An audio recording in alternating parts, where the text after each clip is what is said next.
व्याख्या मुद्रां करसरसिजैः पुस्तकं शङ्खचक्रे बिभ्रद्भिन्नस्फटिकरुचिरे पुण्डरीके निषण्णः अम्लानश्रीरमृतविशदैरंशभिप्लावयन्माम् आविर्भूयाद्दनघमहिमा मानसे वागधीशः।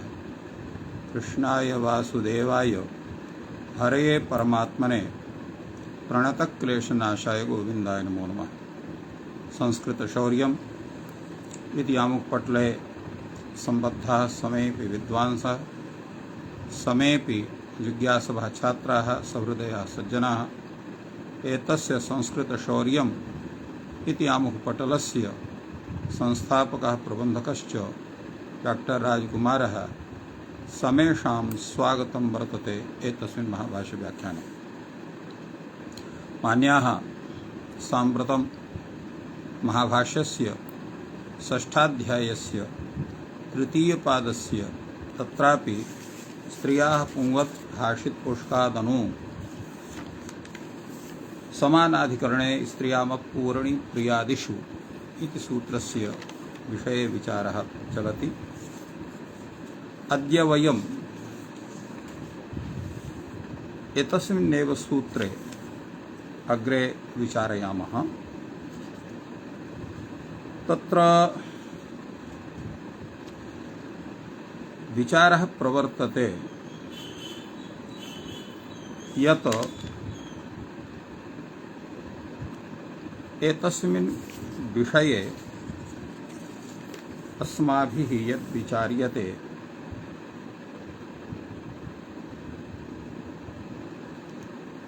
तद्विषये एव अत्र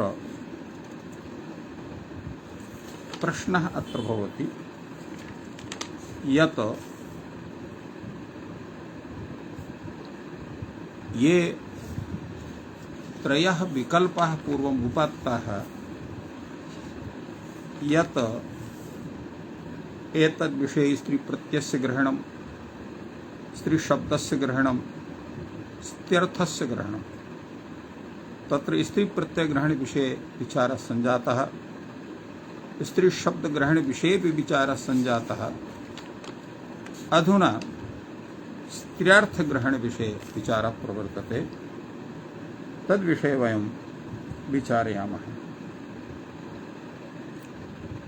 अत्र भाष्यकारः कथयति अस्तु तर्हि अर्थग्रहणं, स्त्र्यर्थग्रहणमत्र करणीयम्।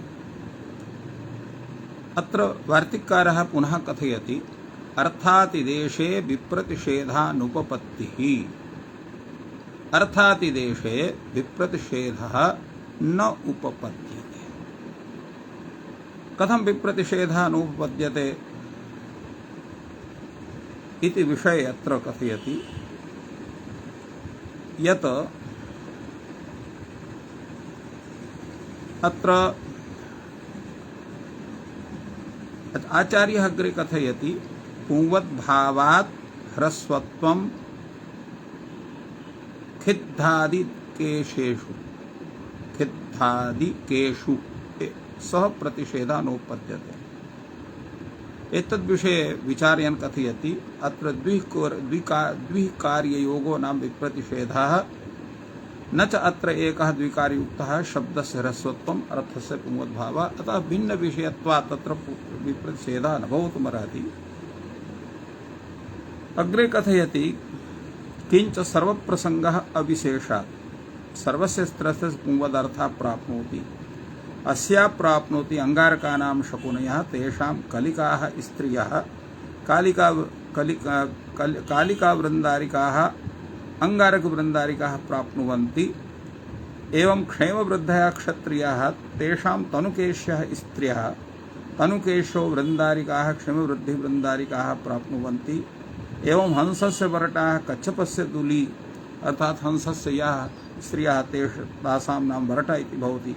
कच्छपानां याः स्त्रियः तासां दुली इति संज्ञा भवति। ऋष्यस्य याः स्त्रियः तासां रोहित इति संज्ञा भवति। अश्वस्य याः स्त्रियः तासां वडवा इति संज्ञा भवति। पुरुषस्य याः स्त्रियः तासां योषित इति संज्ञा भवति। तत्र किं कारणम् इति विशेष उक्तं अविशेषात् नहीं कश्चित् विशेषः उपादीयते एवं जातीय कथे स्त्रस्य पुंवदर्थः भवति अर्थात एतेषां यत् शब्दस्य स्वरूपं वर्तते स्त्रियां तत्र किं कश्चन प्रत्ययः नास्ति येन प्रत्ययेन सः तत्र पुल्लिङ्गः शब्दः स्त्रीत्वं स्त्रीत्वर्थं कथयेत् स्वयमेव अत्र अयं शब्दः स्त्रीर्थे रूढः वर्तते अतः अत्र भाषित पुंस्कत्वाभावात् अत्र पुंवद्भावः न भवितुमर्हति अत्र एतद्विषये अत्र चिन्तनमपि जातं कथं नाम नोपादीयते यावता भाषित पुंस्कादिच्यते अत्र भाषित पुंस्कानुपत्तिश्च भवति न हि अर्थेन पौर्वापर्यं नास्ति केन शब्देन भवति अत्र अयं दोषः तावत् भवति अर्थात् देशे विप्रतिषेधानुपत्तिः नावश्यं तत्र उच्यते द्विकार्ययोगः एव प्रतिषेधः न भवति असंभवो विप्रतिषेधः भवति तद्विषये उक्तं वर्तते असंभवः कः पुंवद्भावः अभिनिर्वर्तमानः ह्रस्वत्वस्य निमित्तं विहन्ति अतः ह्रस्वत्वम् अभिनिर्वर्तमानं पुंवद्भावं बाधते एवं रूपेण विप्रतिषेधः भवति तो एषः असंभवः एवं सति असंभवे युक्तः विप्रतिषेधः एवं प्रतिषेधः भवितुम् अर्हति अत्र एतद्विषये कैयटः अपि किञ्चित् कथयति स्त्रीप्रत्ययस्य निवृत्तौ दीर्घान्तत्वाभावात् ह्रस्वस्य अप्रवृत्तिः इति तात्पर्यं वर्तते ह्रस्वे प्रवृत्तेऽपि अर्थस्य अनिवृत्तत्वात् यद्यपि अत्र पुंवद्भावः ह्रस्वेन बाध्यते किन्तु कथं बाध्यते इत्यपि प्रश्नः भवति तदा उच्यते यदि कृतं ह्रस्वत्वं प्रयोगे श्रूयते एवं तत्कृतं भवति यदि तु कृतमपि पुंवद्भावेन निवर्त्येत तदा अकृतमेव एतत् स्यात् इति परत्वात् प्रवर्तमानं ह्रस्वत्वं पुंवद्भावं बाधते एवं रूपेण अत्र असंभव दोषः दत्तः तेन विप्रतिषेधोऽपि भवति अत्र एकदेशी कथयति अयं तर्हि दोषः सर्वप्रसंगः अविशेषात् सर्वप्रसंगः अस्ति अत्र तस्मात् अस्तु स एव मध्यमा पक्षः अत्र सर्वप्रसंगः अविशेषात् सर्वप्रसंगः अविशेषात् इत्युक्ते तत्र सामान्य रूपेण कथनात् सर्वप्रसंगः सर्वेषु तत्र प्राप्तः भवति अत्र पुंवद्भावः तस्मात् अस्तु स एव मध्यमा पक्षः कः मध्यमा पक्षः अत्र कथितः वर्तते सः स्त्रीशब्दस्य ग्रहणम् अयमेव मध्यमा पक्षः तो शब्दशास्त्रे साक्षात् उत्तरपदेन पौर्वापर्यसंभवात् अत्र मध्यमा पक्षः एव न्यायः एवं रूपेण अत्र कैयटोऽपि कथितवान् अग्रे तावत् भाष्यकारः कथयति भवतु मध्यमा पक्षः भवान् कथयति किन्तु ये दोषाः मध्यमपक्षे दत्ताः सन्ति तेषां दोषाणां निराकरणं कथं भवितुमर्हति इत्यविचारणीयः प्रश्नः वर्तते ननु चोक्तं स्त्रीशब्दस्य पुंशब्दातिदेशः इति चेत् सर्वप्रसंगः अविशेषात् एवं रूपेण कश्चन दोषः तत्र उपात्तः आसीत् अर्थात् स्त्रीशब्दस्य यदा तत्र पुंशब्दस्य अतिदेशात् क्रियते तर्हि सर्वप्रसंगः सर्वेषां तत्र प्रसंगः स्यात् कथम् अविशेषात् सामान्यस्य स्वरूपस्य तत्र सत्त्वात् उच्यते सः दोषः अत्र न भवति कथमिति सर्वसमासनिर्देशः अयं समासनिर्देशत्वात् तथा न वक्तुं शक्यते कथं समासनिर्देशः भाषित पुंस्कात् अनुंग यस्मिन् भाषित पुष्कात् अनुंग यस्मिन् असौ भाषित पुष्कान् दनुं तो यद्देवं लुक् प्राप्नोति तदा किं स्यात् तदा उच्यते निपातनात् लुक् न भविष्यति तत्र एवं एकं समाधानम् अपरं समाधानं भवति अथवा अलुक् प्रकृतः अलुक् सः अनुवर्तिष्यते अत्र अलुक् इत्यस्य अनुवर्तिः स्यात् एतद्विषये कैयटः कथयति पूर्वं भाषित पुष्कात् दनुं यस्मिन् अत्र समुदायः समासार्थः अव्ययेन विग्रहः वर्तते अतः भाषित पुष्कादनु यह भाषित पुष्कः वर्तते अनुंग से वर्तते अंगः अभावः वर्तते यस्मिन् एवं भूतः यः शब्दः तस्य पुंवद्भावो भवति इत्यर्थः अत्र यद्देवं लुक् प्राप्नोति इति प्रश्नः तत्र जातः तत्र समाधानत्वेन कहते निपातनात् न भविष्यत्, निपातनात् न भविष्यत् इत्यस्य किं तात्पर्यम्? अर्थात अलौकिकत्वात् अस्य कथम निपातनात् परिहारः इति भवान् कथयति इति प्रश्नः जातः। तस्य समाधानं भवति लुकापि तर्हि अलौकिकत्वात् न भाव्यम्, लुकापि तर्हि अलौकिकत्वात् तत्र न भाव्यम्, यदा अलौकिकत्वात् तत्र निपातनं भवितुमर्हति। अथ लुक प्रसंगः अध्यवसीयते, अध्यवसीयते अर्थात निश्चीयते। तो अलुगपि अध्यवसायताम, यथा लुक प्रसंगः अध्यवसीयते एवं अलुगपि अध्यवसायताम अध्यवसीयताम कथम अत्र न अध्यवसीयते इति प्रश्ने विषये अत्र उच्यते अलुकः अलुक प्रकृतः सः अनुवर्तते, यः अलुक प्रकृतः वर्तते स एव अनुवर्तते, तेनैव अत्र कार्यं भवितुमर्हति इति तात्पर्यं जायते। अर्थात अत्र अलुक वर्तते अनुगः इत्यत्र। कथं पुनः अनुंग इत्यनेन स्त्री प्रत्ययस्य ग्रहणं शक्यं विज्ञातुम्? अनुंग इत्यनेन स्त्री प्रत्ययस्य ग्रहणं कथं कर्तुं शक्यते, कथं ज्ञातुं शक्यते इति प्रश्नः भवति। तदा उच्यते तात्पर्यम् एवमस्ति, यत्र नय शब्दस्य कुत्र नय क्षम्यतां यत्र नयः कथनं वर्तते, यत्र च इव इत्यस्य कथनं वर्तते, तत्र विषये एका परिभाषा वर्तते। का च सा परिभाषा? नैव युक्तं मन्य सदसाधिकरणे तथा ह्यर्थयति। अनुंग इत्यत्र नय वर्तते, तो ऊंग भिन्नः ऊंग सदृशः इति अर्थः तस्मात् प्राप्यते। कथम्? एषा परिभाषा तत्र कथयति नययुक्तम् इव युक्तम् अन्य सदृशाधिकरणे, अर्थात अन्यस्य बोधकः भवति सदृशस्य बोधकः भवति, अर्थात तद्भिन्न तत्सदृशस्य ज्ञापकं भवति नय। कथं भूतः नय? तत्र परिउदासरूपः अर्थः यान, यतोहि परिउदासार्थकः यान तत्रैव समासः भवति। यत्र प्रसज्य प्रतिषेधकार्थः न वर्तते तत्र समासः न भवति। अनुंग इत्यत्र समासः, अतः प्रसज्य प्रतिषेधार्थकः अत्र न वर्तते। फलतः स्वभिन्न सुसदृशस्य ग्राहकः न इति स्यात् इति तात्पर्यम्। आदाय नैवसदृशार्थः ह्यर्थगतिः न युक्ते च अस्मन्यस्तत्सदृशे सकार्यं विज्ञायते तथा ह्यर्थः गम्यते। तथा ह्यर्थगतिः अर्थात् तथा एव अर्थः गम्यते तस्मात् न इत्यस्मात् इव इत्यस्मात्। तद् यथा अब्राह्मणम् आनय, तत्र भाष्यकारः तत्र उदाहरणं प्रस्तौति। यथा अब्राह्मणम् आनय इत्युक्ते ब्राह्मण सदृशः कश्चन मनुष्यः आनीयते, नासौ लोष्ठम् आनीय कृति भवति। ब्राह्मण भिन्नः ब्राह्मण सदृशः आनीयते। कः आनीयते? कश्चन पुरुषः मनुष्यः आनीयते। यतो ब्राह्मणोऽपि मनुष्यः, तद्भिन्नः तत्सदृशः कश्चन मनुष्यः एव स्यात्, तत्र ब्राह्मणेतरः। किन्तु कश्चन कथयेत् अयि भो इदं लोष्ठमपि अब्राह्मणः, तर्हि एतत् आनीयते। तदा उच्यते लोष्ठम् आनीय न स्नासौ कृति भवति। लोष्ठम् आनीय कश्चन तत्र कृतकार्यः न भवितुमर्हति। एवं ह्यापि अनुंग इति यः प्रतिषेधात् उच्यते, तो ऊंग प्रतिषेधात् अन्यस्मिन् ऊंग सदृशे कार्यं विज्ञास्यते।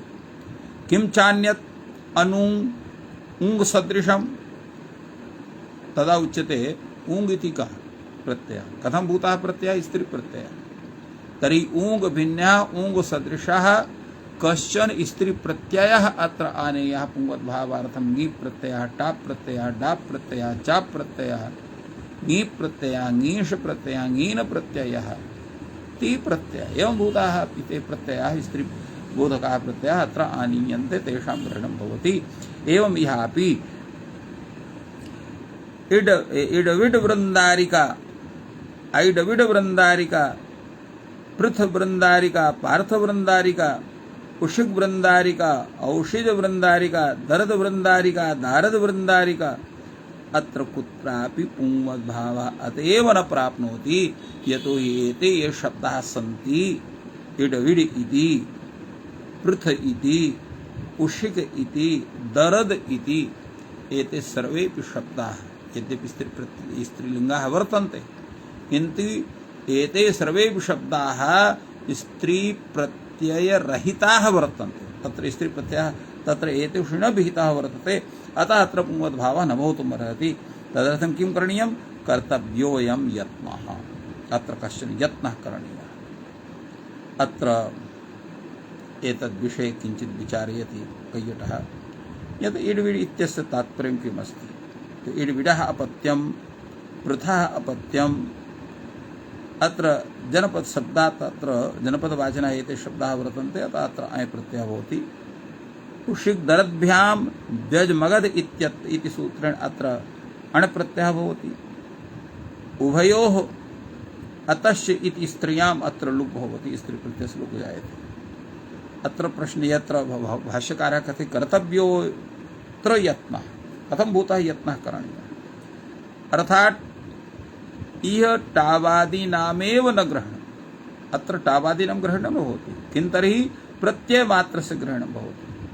लुक् च स्थानिवद्भावात् प्रत्ययः भवत्येव। यदा तु भाषित पुष्कादनुं यस्मिन् अकृतः सभाषित पुष्कादनुं इति प्रसज्य प्रसेदः आश्रियते तदा दोषस्य अप्रसंगः, तदा दोषः एव न भवति इति तात्पर्यम् अत्र कथितः भाष्यकारेण। कर्तव्योऽयं यत्नः अनेन सूच्यते। यदा प्रसज्य प्रतिषेधः आश्रियते तदा न कश्चन दोषः इति तात्पर्यम् एतस्य जायते। भाष्यकारस्य कथनमेव वर्तते, यदा एवं भूतः यः प्रयत्नः, कथं भूतः प्रयत्नः करणीयः, तदा उच्यते अनुङ् इत्यत्र प्रसज्य प्रसेधः आश्रयणीयः। अथ च तत्र समासः कथं स्यात्? प्रसज्य प्रसेधे तो समासः न भवति असामर्थ्यात्। तर्हि अत्र सौत्रत्वात् समासः बोध्यः इति तात्पर्यं वर्तते। अतएव अत्र एतस्य तात्पर्यं नागेषोऽपि प्रतिपादयति। समासस्तु सौत्रात् इति भावः। अत्र कर्मधारय समासोदाहरणानि पुंवत्कर्मधार इत्यत्रापि अनुवृत्तिं दर्शयितुं तदर्थं निर्णेतुं च एड विड भार्यः इत्यादोऽपि दोषः बोध्यः। अनन्तरापत्यपरत्वे जातित्वाभावेन जातेश्च इति निषेधात् अप्रवृत्तेश्च। अत्र कर्तव्यः यत्नः इति भाष्यकारस्य तात्पर्यम् अयमेव वर्तते, इदमेव वर्तते। प्रसज्य प्रसेधः अत्र आश्रयणीयः। अथ च रूपातिदेशस्य करणीयः। रूपं च प्रत्यासत्या पुंवद्भावभाजः शब्दस्य प्रयोगान्तरे पुमांसम् आचक्षाणस्य गृह्यते। तेन हंसवरटादौ न दोषः न भवति। यद्यपि अत्रापि अर्थस्य अनिवृत्तेः वातण्ड्ययुवत्यादौ दोषः आयाति, तथापि अतिदिश्यमान रूप विरुद्ध स्वाश्रयस्य अतिदेशस्य विषये अप्रवृत्ते। अर्थात अतिदिश्यमान रूप विरुद्धाश्रयस्यातिदेशः न भवति, तस्य प्रवृत्तिरेव न जायते इति अनया रीत्या अत्र दोषः वर्यते। स्त्री प्रत्यनिवृत्त्यति देशपक्षे तु न तयोः कश्चित् विशेषः इति न पूर्वभाष्यात् असङ्गतिः अत्र भवति। एवं रूपेण नागेषु प्रतिपादयति। अग्रे तावत् पुनः विचारः प्रवर्तते। अथ इह कथं भवितव्यम्? पट्वी मृद्यौ भार्ये अस्य। अत्र पट्वी शब्दोऽपि वर्तते, मृदु शब्दोऽपि वर्तते। अत्र पट्वी च मृद्वी च इति पट्वी मृद्यौ, भार्या च भार्या च इति भार्ये, पट्वी मृद्यौ भार्ये यस्य इति विग्रहः। अत्र पुंवद्भावः भवति।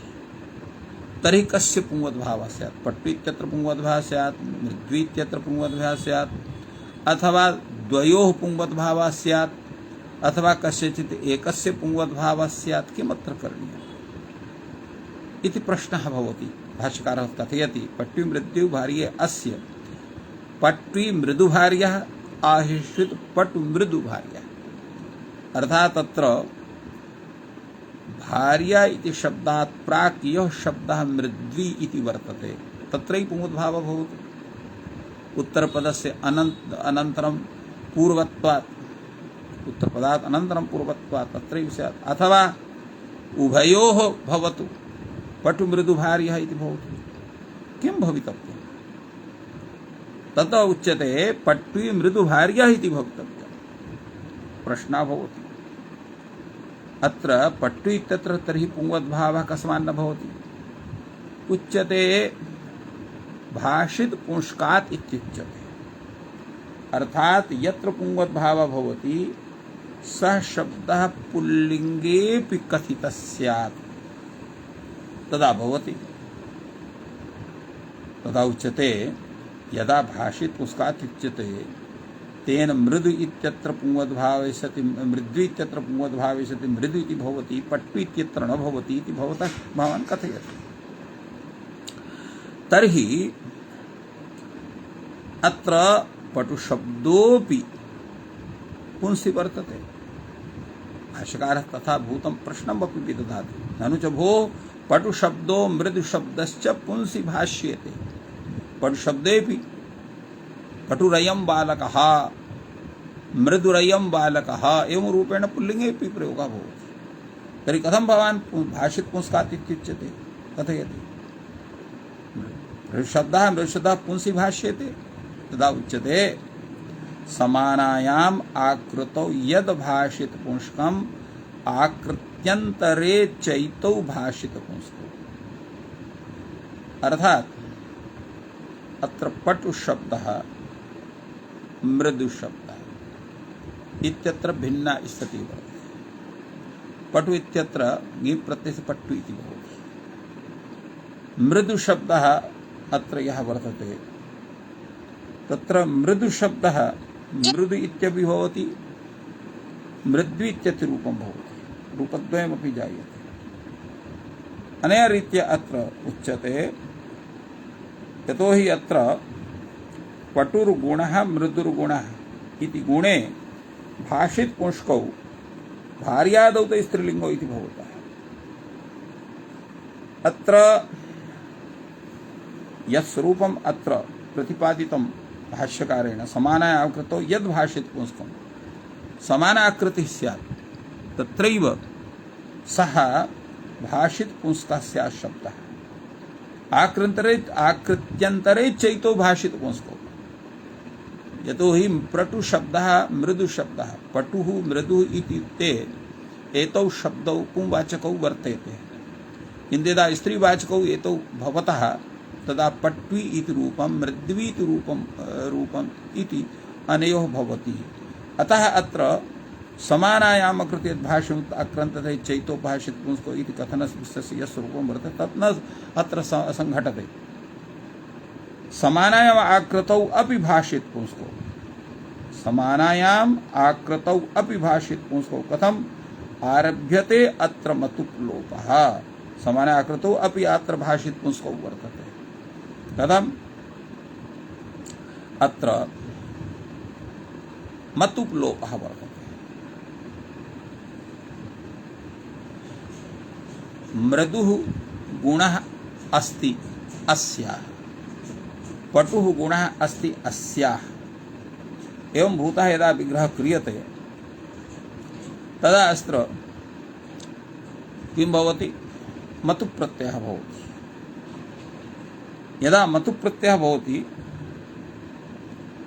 तदा अत्र मतुपः लुग् वर्तते, लुग् भवति। अत्र लुगः सत्वात् अत्र पटु शब्दः मृदु शब्दः समानाय आकृतौ अत्र भाषित पुंस्को भवतः। अतएव अत्र कथम् आरभ्यते अत्र मतुप्लोपः। एवं तर्हि भाषित पुंस्कादनुगः समानाधिकरणे उत्तरपदे पुंवद्भवति इत्युच्यते। यश्चात्र भाषित पुंस्कादनु समानाधिकरणे उत्तरपदे कृतः तस्य पुंवद्भावः, यस्य च अकृतः नाशो भाषित पुंस्कादनु समानाधिकरणे उत्तरपदे। तात्पर्यम् इदं वर्तते यद्यपि उभौ अपि शब्दौ भाषित पुंस्कौ वर्तेते किन्तु उत्तरपदाभ्यवहित पूर्वत्वं केवलं मृदु शब्दे वर्तते, न तु पटु शब्दे। अतः मृदु शब्दस्य तत्र पुंवद्भावे सति मृदु इति रूपं जायते, किन्तु पट्टु इत्यत्र पुंवद्भावः न भवति उत्तरपदस्य अभावात्। इति कृत्वा अत्र पट्वी मृदुभार्यः इत्येव भवति इति भाष्यकारस्य कथनस्य आशयः। अतएव अत्र भाष्यकारः कहते यश्चात्र भाष्ये पुंस्कादनु समानादिगुणोत्तरपदे कृतः तस्य पुंवद्भावः यस्य च अकृतः नासौ भाषित पुंस्कादनु समानादिगुणोत्तरपदे अत्र पट्वी शब्दस्य उत्तरपदेन अनन्तर्याभावात् तत्र पुंवद्भावः न भवति किन्तु मृद्वी शब्दस्य अत्र सत्त्वात् पुंवद्भार्या भवति अतः पट्वी मृदुभार्या इत्येव रूपं जायते इति भाष्यकारः प्रतिपादयति। अत्र पटुर्गुणः मृदुर्गुणः अत्र उभेपि उभौ अपि शब्दौ गुणवाचकौ वर्तते भाष्येत पुंस्कौ वर्तते भार्यादौ स्त्रीलिङ्गौ अपि भवतः किन्तु पाटवे मार्दवे समाने प्रवृत्तिनिमित्ते पटुमृदु शब्दौ पुंसौ स्त्रियां च वर्तते किन्तु इदानीम् आचार्यः कथयति यत् भाषित अत्र उत्तरपदे परे भवति उत्तरपदे परे केवलं तत्र मृदु शब्दः एव वर्तते तस्यैव अत्र पुंवद्भावः भवति पट् इत्यत्र भवति एवम् अत्र विचारः सञ्जातः। अधुना अग्रेपि कश्चन विचारः प्रवर्तते पूरण्यां प्रधानपूरणीग्रहणम् इति वार्तिकं वर्तते यतोहि अपूर्णी प्रियादिषु इति कथनं वर्तते सूत्रे तत्र भाषित पुंस्कादनु अत्र समानाधिकरणे स्त्रियाम् अपूर्णी प्रियादिषु अत्र अपूर्णी प्रियादिषु इति विषये अत्र चिन्तनं वर्तते पूरण्यां प्रधानपूरणीग्रहणम् पूरण्यां प्रधानपूरणीग्रहणम् अत्र करणीयं प्रधानं या पूर्णी तत्र तस्मिन् विषये निषेधः भवति कथमिति उक्तं वर्तते यत्र एवं भूतः शब्दः नास्ति तत्र न भवति यथा अत्र कल्याणी पंचमी अस्य पक्षस्य अत्र किमस्ति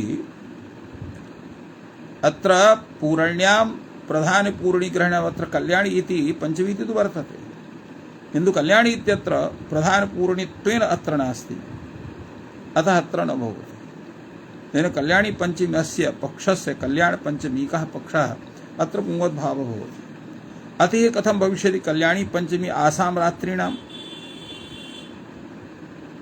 तदा उच्यते कल्याणी पंचमाः रात्रयः इति भवितव्यम् रात्रयः अत्र प्रधानम् अत्र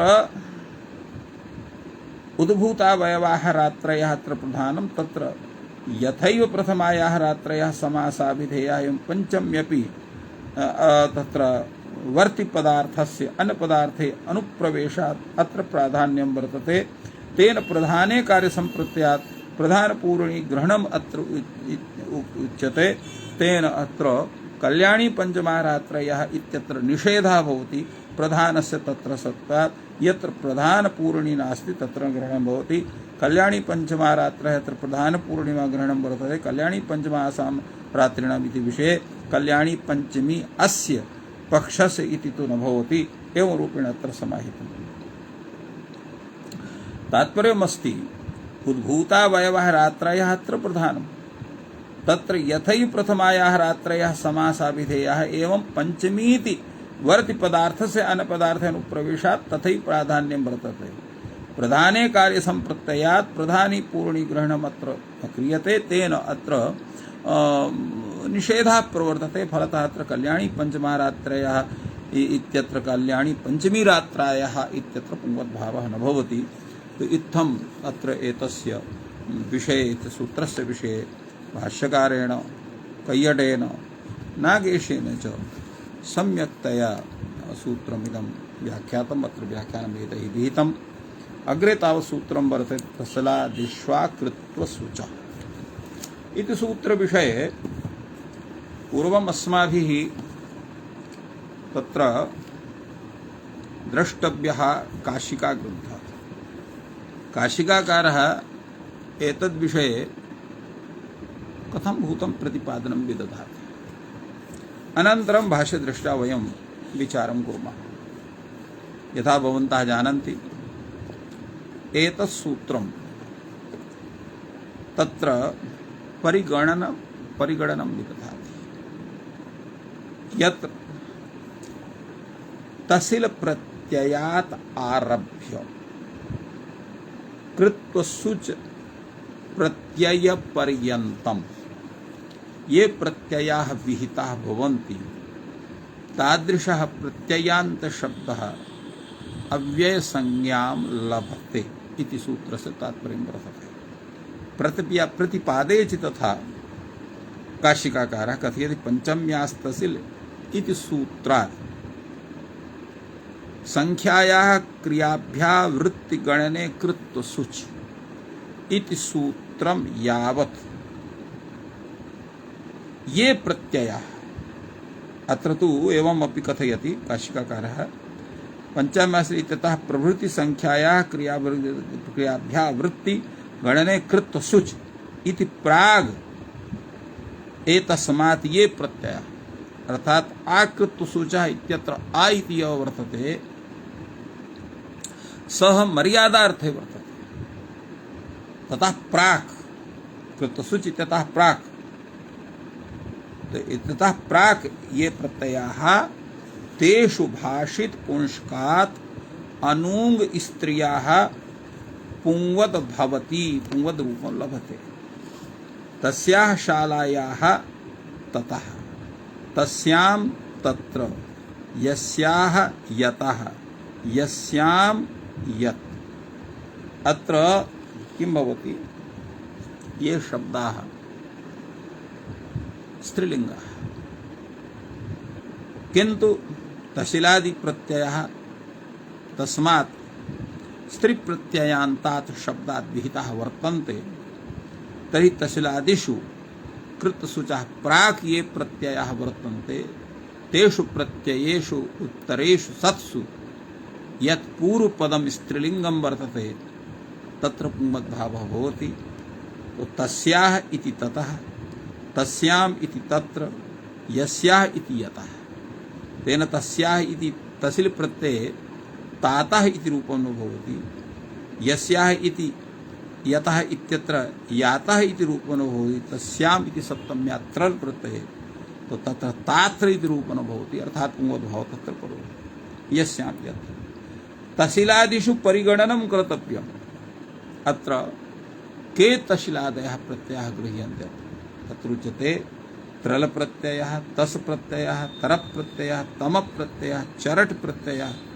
जातीयर प्रत्ययः कल्प प्रत्ययः देश्य प्रत्ययः देशीयर प्रत्ययः रूप प्रत्ययः पाश प्रत्ययः एवमेव थम प्रत्ययः थाल प्रत्ययः दा प्रत्ययः हृल प्रत्ययः तिल प्रत्ययः तातिल प्रत्यय एते प्रत्ययाः सन्ति एतेषु सर्वेषु प्रत्ययेषु उत्तरभूतेषु सत्सु यत् अत्र प्रकृतित्वेन पूर्वपदत्वेन यद् वर्तते सः शब्दः पुंवद्भावो भवति एवं अग्रे तत्र वार्तिकमपि वर्तते शशि बहुवाल्पार्थस्य पुंवद्भावो वक्तव्यः बहुशब्दः अल्पशब्दः तो बहुअर्थकः शब्दः अल्पार्थकः यः शब्दः वर्तते तत् यदा शस् इति प्रत्ययस्य विधानं तस्मिन् प्रत्यये परे अत्र किं भवति पुंवद्भावो भवति यथा बहुविभ्यः देहि अल्पाभ्यः देहि अत्र शस् प्रत्यये कृते सति बहु शब्दात् अल्पा शब्दात् अत्र शस् प्रत्ययः भवति तस्मिन् शस् प्रत्यये परे अत्र बहुवी शब्दस्य अल्पा शब्दस्य पुंवद्भावे सति बहु इति अल्प इति स्वरूपं जायते एवं ततलोर गुणवचनस्य पुंवद्भावो वक्तव्यः अत्र त्व प्रत्यये तल प्रत्यये च परे यः स्त्रीलिङ्गः शब्दः सोऽपि शब्दः पुंवद्भावं भवति यथा पट्वी पट्व्याः भावः पटुत्वं पट्वीत्वम् इति न स्यात् एवं पट्व्याः भावः पटुता इति भवति अर्थात् अत्र पुंवद्भावः प्रभवति गुणवचनस्य इति किम् कठ्याः भावः कठित्वम् अत्र कठ्याः भावः अस्ति कठी शब्दः यः वर्तते सः गुणवाचकः नास्ति अतः अत्र पुंवद्भावो न भवति तेन कठित्वम् इत्येव जायते कठिता इति भवति एवमेव अग्रे वार्तिकं भवति भाष्याढ्ये तद्धिते पुंवद्भावो वक्तव्यः हस्तिनानां समूहः हस्तिनीनां समूहः इति विग्रहे अत्र हस्ति शब्दात् तत्र ढ प्रत्ययः भवति अत्र अत्र भाष्याढे तद्धिते, क्षम्यतां, भाष्य अढे तद्धिते અને ઢ भिन्ने तथिते परे पुंवद् भाव भवति। हस्तिन्यानां समूह हास्तिकम् इत्यत्र ठक् प्रत्यय, तेन ठक् प्रत्यय परे अत्र पुंवद् भावः तेन हास्तिकम् इति भवति। किन्तु अढः इति सत्वात् अत्र यत्र ढ प्रत्ययः तत् पुंवद् भावः यः भवति तेन शयनीयः रौहिणीयः, अत्र शयन्याः अपत्यः पुमान् शय्यनीयः, रौहिण्याः उपत्यः पुमान् रौहिणीयः इति भवति। कथम अग्नायी देवता अस्य आग्नेयः स्थाली पाक इति कथम भवति? उच्यते अत्रापि कश्चन यत्नः करणीयः। कथम भूतः यत्नः करणीयः? अत्र अढे इति यत् वर्तते प्रसज्य प्रतिषेधः तत्रापि आश्रणे इति तात्पर्यं वर्तते। तेन प्रसज्य प्रतिषेधाश्रणे तत्र दोषः न भवति। एवं ठक् छशो पुंवद्भावो वक्तव्यः। ठक् प्रत्यये परे छष् प्रत्यये परे पुंवद्भावो भवति। भवत्याश्छात्राः भावत्काः, अत्र ठक् प्रत्ययः, अत्र छस् प्रत्ययः, भवत्याश्छात्राः भवदीयाः। तो एवं एतस्य सूत्रस्य विषये अत्र विचारः काशिका ग्रन्थे समायातः। अधुना वयं किञ्चित् चिन्तयामः एतस्मिन् विषये भाष्यग्रन्थं। भाष्यकारः अत्र कथं प्रतिपादयति तावत् पश्यामः। भाष्यकारः अपि तत्र विचारेण कथयति। प्रथमः एव प्रश्नः तत्र जायते। तत्र अत्र इह केचित् तसिलादयः अकृत्वसूचः पठ्यन्ते येषु पुंवद्भावः नेष्यते। तसिलादयः आकृत्वसूचः अर्थात् कृत्वसूचः प्राक् ये प्रत्ययः पठ्यन्ते येषु पुंवद्भावः नेष्यते, यत्र पुंवद्भावः न भवति। किन्तु केचित् कथयन्ति केचित् च अन्यत्र पठ्यन्ते येषु पुंवद्भावः इष्यते। अरे तत्र स्वरूपद्वयं जायते। अर्थात् तस्लादिषु आकृतसूचः केचन एवं भूताः वर्तन्ते यत्र पुंवद्भावः न भवति। केचित् च अन्यत्र पठ्यन्ते पुंवद्भावः भवति। तर्हि अत्र किं करणीयम्?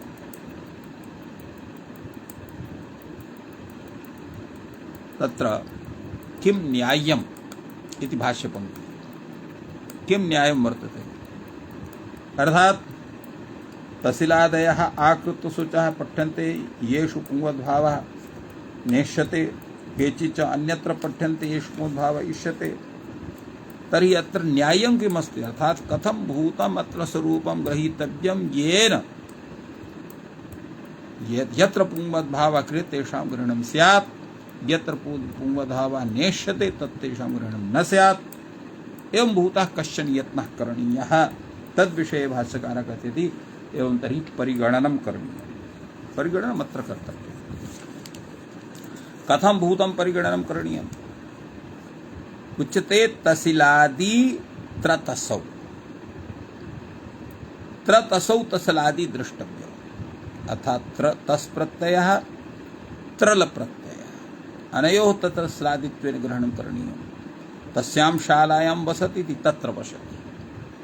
अत्र तत् शब्दात् यत् तत् शब्दः अत्र स्त्रीलिङ्गः, तस्यां शालायाम् इति विग्रहः वर्तते। सप्तम्यास्त्रल इति त्रल प्रत्ययः भवति। अत्र तल प्रत्ययः भवति, किन्तु तल प्रत्यये सति तत्र सा इति रूपं वर्तते। सा त्रल इति, तदा सा इत्यत्र पुंवद्भावे सति तत् इति रूपं भवति। तेन तत्र इति रूपं ज्ञायते। एवं तस्याः ततः यस्याः यतः इत्रापि तथैव बोध्यम्। अत्रापि तसिल प्रत्ययः तस् प्रत्ययः, अत्र तस् प्रत्यये परे भी नत्र पुंवद्भावः भवति। एवं तरप् तम्पौ, तरप् प्रत्यये तम प्रत्यये परे पुंवद्भावः भवति। तरप् तम्पौ तस्लादि द्रष्टव्यौ दर्शनीयतरा दर्शनीयतम अतिशय दर्शनीया इति दर्शनीयतरा, अतिशय दर्शनीया इति दर्शनीयतमा। उभयत्र पुंवद्भावे से दर्शनीयतरा दर्शनीयतमा भवति। एवं चरट जातीयरौ, चरट प्रत्यय से जातीय प्रत्यय इत्यस्यापि अनयोरपि ग्रहणं भवति, तेन तस्लादि द्रष्टव्य, तस्लादित्वेन अनयोः ग्रहणं भवति, तेन पटुचरी पटु जातीया,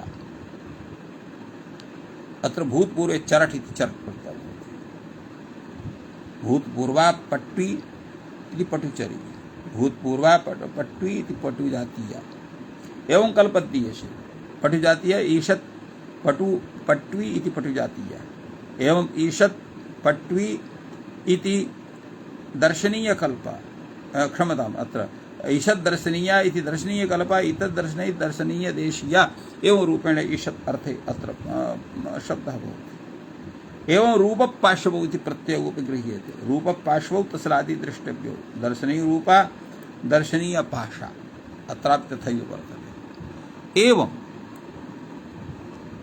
अत्रैव थम् प्रत्ययः थाल प्रत्ययः एतौ तस्लादित्वेन गृह्येते, तेन कया आकृत्या इति कथं थम् इति प्रत्ययः, अत्रापि थम् प्रत्यय परे अत्र काश् शब्दस्य अत्र पुंवधाने ह्रस्वः भवति, तेन कथम् इति भवति, यया आकृत्या यथा, अत्रापि तथैव वर्तते। एवं दा इति प्रत्ययः हृल इति प्रत्ययः, तस्यां वेलायाम् इति तदा, तस्यां वेलायाम् इति तर्हि, अत्र तत् शब्दात् स्त्रीलिङ्गात् स इति स्वरूपात् अत्र दा प्रत्ययः हृल प्रत्ययः, तेन तदा इति तर्हि इति रूपं जायते पुंवद्भावे सति। एवं तिल थ्यानौ, तिल प्रत्ययः थ्यन प्रत्ययः एतौ प्रतिस्लादित्वेन गृह्येते, तेन वृकी वृकृतिः अजथ्या यूथिः, अतः वृक शब्दात् अत्र तिल प्रत्ययः तेन वृकृतिः इति भवति। एवं अत्र यु शब्दात् तत्र थ्यन प्रत्ययः तेन अजथ्या इति भवति, अज शब्दात्, क्षमताम्, अज शब्दात् थ्यन प्रत्ययः अजा इत्यस्मात्, वृकी इति शब्दात् वृकृति, अजा शब्दात् अजथ्या, अत्रापि वृक शब्दात् स्त्रीलिंगे वृकी इति रूपं भवति, अज शब्दस्य स्त्रीलिंगे अजा इति रूपं भवति। अत्र वृकी इति शब्दात् यदा तिल प्रत्ययः तो वृकीति इति भवति, किन्तु पुंवद्भाषे वृकृतिः इति भवति। एवं अजा इत्यत्र थन् प्रत्ययः अजाथ्या इति स्यात्, किन्तु पुंवद्भावे सति अजथ्या यूथि इति भवति। एवं अग्रे तत्र वर्तते शशि बहुभाल्पार्थस्य, बहुवार्थकः शब्दः अल्पार्थकः यः शब्दः वर्तते, तत्रापि शस् प्रत्यये पर्यते पुंवद्भावः भवति। यथा बहुभिव्यः देहि बहु, तर्हि अत्र शस् प्रत्यये पुंवद्भावे सति बहुशः देहि। एवं अल्पाभ्यः देहि इति विग्रहेपि यत्र शस् प्रत्यये कृते सति पुंवद्भावे सति अल्पशः देहि इति भवति। त्वतलोर् गुणवचनस्य, त्वप्रत्यये तल प्रत्यये गुणवाचकः यः शब्दः तत्रापि पुंवद्भावः भवति। त्वतलोर् गुणवचनस्य पुंवद्भावः भवति वक्तव्यं, पट्वी भावः पटुत्वं, मृद्वी भावः मृदुत्वं, पट्वी भावः पटुता, मृद्वी भावः मृदुता इति रूपं जायते, अत्रापि पुंवद्भावः भवति। गुणवचनस्य इति किमर्थं, गुणवचनस्य इति किमर्थं कृतं वर्तते, भवतो गुणवचनस्य उच्यते यत्र तथा भूतं स्वरूपं नास्ति तत्र वर्तितः। कठी भावः कठीत्वं कठीता इति भवति, अत्र कठत्वं कठता इति न भवति। किमर्थम्, अत्र अनेन वार्तिकेन तत्र ततलोर् गुणवचनस्य इत्यनेन अत्र पुंवद्भावस्य सत्त्वात् कार्यं जायते। एवं भस्याढे तद्धिते, तो ढ प्रत्यय भिन्ने तद्धिते परे यह भ संज्ञकः शब्दः सह पुंवद्भावं लभते। हस्तिनीनां समूहः इति विग्रहे अत्र हस्तिनी शब्दः तत्र ठक् प्रत्ययः भवति, किन्तु अत्र पुंवद्भावस्य सत्त्वात् अत्र हास्तिकम् इति रूपं जायते। अढे इति किमर्थं, शयिनेयारोहणे अत्र शेनी शब्दात् रोहिणी शब्दात् ढक् प्रत्ययः, शेत रोहिताभ्याम वर्णात् इति गीप नकारौ अत्र भवति। पुंवद्भावात् शेतेयौ रौहितेयः इति अनयोः रूपम् अत्र सिद्ध्यति। एवं एतद्विषये अत्र विचारः प्रवृत्तः वर्तते। अत्र एतद्विषये अपरूप विचारः कश्चन वर्तते, यद्विषये वयं तत्र आगामिनि दिने चिन्तयामः। अद्य अत्रैव विरम्यते। सर्वेभ्यो नमः। जयतु संस्कृतं, जयतु भारतम्।